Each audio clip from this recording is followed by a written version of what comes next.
जब यीशु मसीह को पिलातुस पिलातुस के पास लेकर गए, और इस वाक्य से आप वाकिफ हैं कि यीशु को सलीब की जो सजा सुना दी गई, और उसको सलीब करने के लिए जब लेकर गए, और जब यीशु मसीह उस सलीब पर लटके थे, तो जब हमारे पास मत्ती, मरकज, लूका, यूहन्ना नहीं थी, जब हमारे पास न्यायनामा नहीं था, लेकिन वहां एक आयत लिखी हुई थी। कोई बताएगा?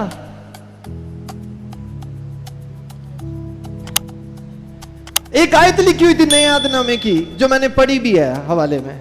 ये यीशु नासरी यहूदियों का, यीशु मसीह यहूदियों का बादशाह है, ये लिखा था यीशु मसीह के सलीब के ऊपर। और हम तो जानते हैं कि मुकद्दसीन ने कलाम लिखा, खुदा की कुदरत देखे। ये जो लिखा था, ये किसने लिखा था जी? किसने लिखी थी ये बात? पिलातुस ने लिखी थी या लिखवाई थी? वो यहूदी उसके पास गए, वो कहने लगे कि ये क्या लिखवा दिया तूने?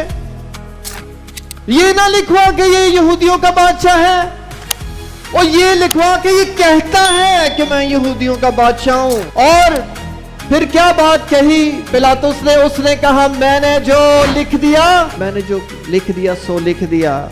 आज दुनिया कहती है कलाम तब्दील हो गया, और खुदा की कुदरत देखे, पिलातुस से भी खुदा ने कलाम लिखाया।